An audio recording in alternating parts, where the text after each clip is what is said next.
Katter is one of Australia's most outspoken politicians, but along with his many strong views on political matters, he's also got a passionate love for our country, particularly its history. He joins us now to discuss his new book, What It Means to Be Australian, and all things going on in Australia. Please welcome Bob Katter. Yeah. How are you, Bob? Now, we were just talking a second ago. You're bemoaning the fact that other people have got hats named after them, and you haven't. That's correct, Steve. You want the Katter? My good friend, the Mayor of Mount Isa, Honest John Maloney, as he calls himself, he's got a hat named after him, the Honest John, and every time he sees me, he rubs it in. But I haven't made it. Lee Kernaghan's made it. So who make these Honest hats? John's made it. Who make your hats, Stalin? Is it Kubra? Kubra. So if the good people at Kubra are watching, please, there's a charming man who just wants his own hat. He's hurt. Now, let's talk about your book first up. It's called An Incredible Race of People, and I love the word race. I think it's a bit of a bomb of a word. Tell us how you came up with that title. Typical of my organisation. I'm in bed, having got to bed at about 4 o'clock, and 7 o'clock, get out of bed. Get out, one of the staffers, get out of bed. Do you live with your staffers? On the phone, Steve, on the phone. And bad news, mail. Get out of bed. You got to go over and entertain Expo. I hate entertaining at Expo, all the VIPs. Yeah. And, that dirty mongrel Premier, it was Mike Ahern, we didn't get on well together. And anyway, so I had to go over. And I said, he said, Queen Sophia and King Juan Carlos. You idiot, give me that piece of paper. He said, you're the idiot. Exchange of obscenities. And it is, it's King Juan Carlos. They're not like our king and queen, This is the king and queen they're very, of Spain. really bright. No, I didn't mean that. Yeah, no, you've got to be careful. Sorry, Lizzie. Oh, sorry about that. No, but they're actually head of state, more like a president, And they're very famous because they bought Spain out of the Franco era. Everyone thought it'd tear itself. Bob, what are you waffling on about? Yeah. Where did you get? I'm getting lost. She said, anyone read the Fatal Shore? And I said, I had, most terrible, barbaric, inhumanity story of our convict roots. Right. And she said, you Australians, are you, yeah, so you descended from all of that? And I said, no, Majesty, we ascended from all of that, with all due respect. But she said, what an incredible race of people you are. And we are. That is why that's why you got the name of the book. What is it particularly, just in a nutshell, and I mean that fair income, in a nutshell, what in a nutshell is it about Australians that's unique?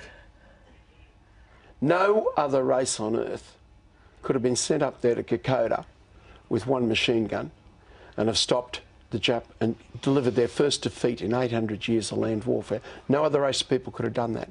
No other race of people, 1 in 31 of us were driven down the mines, never to come back up again. And we fought like tigers, we were thrown in jail, we were shot dead, as you'll see in our book. But in the end, we got there. No other race of people could have made a bad mistake as we made during the Great Depression, listening to that brainless half-wit Otto Niemeyer from the Bank of England, and throwing our own people, Chifley and Theodore and Curtin, out onto the scrap heap of politics.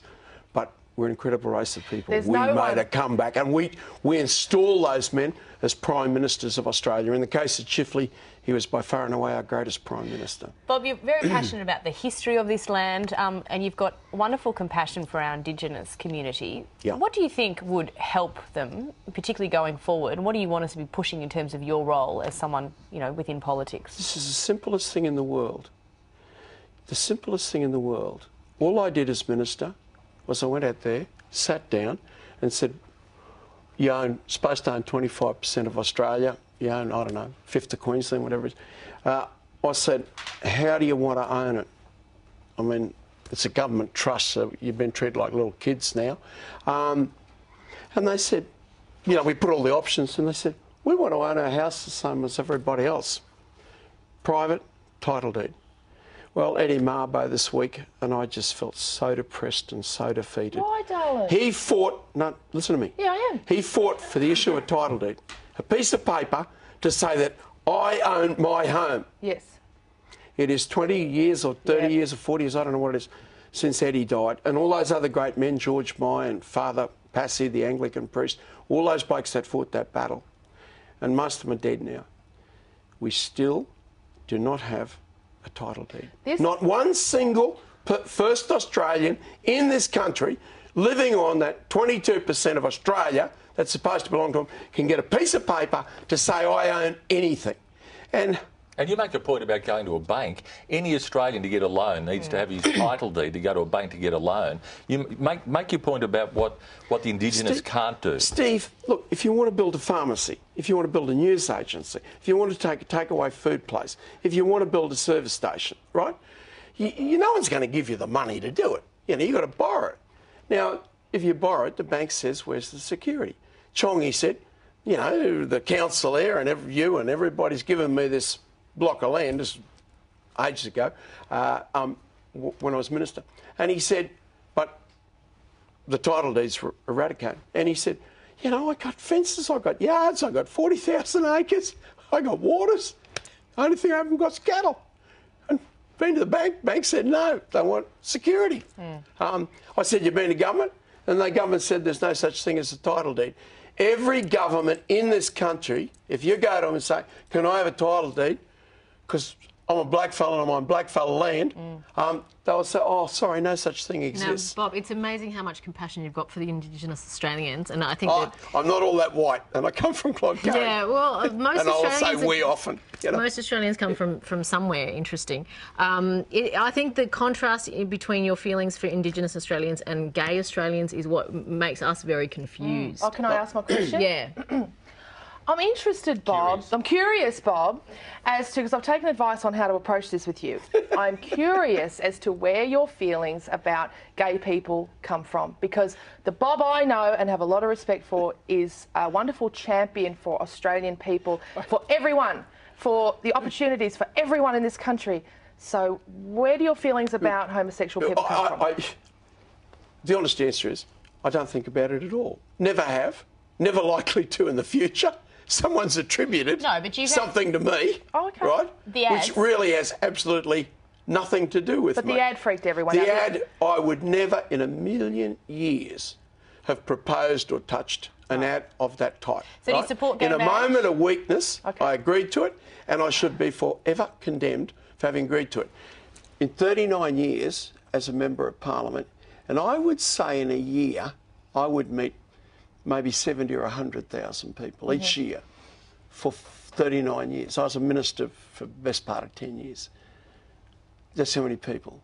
One person in 39 years has raised that issue with me. But didn't you say that there were no gay people in your electorate? Oh, well, I mean, look, if you're going to hang me for cracking jokes... Can I tell you the opposite? I'll be well and truly young. Yes or no, do you support gay marriage? Look, I'm not talking about it. I've said I won't talk about it. No one's ever raised it with me as an issue, and I'm not most certainly giving you no status or your question any status by answering it. Please understand so answer it 100 times, but you don't feel comfortable talking about it? No, I'm just not interested in talking about it. But what about all those people whose lives that you're talking about? Lives, please listen to me, right? Every 4 days in this country, a farmer commits suicide. And some of them are gay. Have you asked me any questions about farmers? No, you haven't. Because you don't care about farmers. Bob, you don't care about I'm a farmer. You don't care whether all of the farming in Australia closes down. Within 3 years, your country will be a net importer of food. And you want to go on about something that multiplied 70,000 by 39 years, and that one person has taken it up. I'm sorry, I'm really not going to continue answering any questions. I'm a farmer's daughter. On this issue. My dad's a wool classer. My brother's a wool buyer. I'm very passionate about Australia remaining the country that, particularly for me, that rides off the sheep's back. But I have and know people, and particularly farmers' sons, who... look, please. I'm not going to answer your question. We just heard you out. I'm simply not going to answer your question. We just heard you out, Bob, that are struggling with homosexuality and would see someone like you who embraces the rural sector and who embraces equality in our Indigenous community. Are you going to ignore me now? That's correct. I told you that I don't answer those questions. I'm not interested in them. There are burning issues in this country that I talk about all the time with great passion. That's disappointing, Bob. It's your interest, it's not mine. Can I say, I mean, I understand it. But you waste the rest of this interview just let me talk to you, Bob. I don't see homosexuality as a waste. I don't see that as a waste, It must feel as though if you, I don't want you to feel like we're trying to trap you, that if you, because it's a contentious issue where your name's concerned, that it would be a massive headline and all that. I'm not trying to do that at all. All I was sort of trying to say to you was that you are such a great advocate for farmers. Equality. For your, what I like about you the most is you're in Canberra, you're not trying to be Prime Minister, you're trying to represent your electorate, and so few politicians are actually doing that, and I really admire that about you and what you've done for Indigenous Australians. And I just was sort of thinking, wouldn't it be amazing if... You just keep going. No, if people in your electorate who were gay had your advocacy as well. Utter irrelevancy that no one has ever raised with me in 39 years. Well, you've got a reputation, unfortunately. You've got the reputation, I haven't. When I walk down the street, no one raises the issue with me. And the rest of Australia thinks you're another lunatic from Queensland, mate. Well... So that's what I'm trying to say. I don't think that. Bob, we'll leave it. I don't think that. Bob, we'll leave it there. Please thank the Minister of Parliament, Bob Katter, everybody. It's Thursday. Watching The Circle. We'll be back right after this.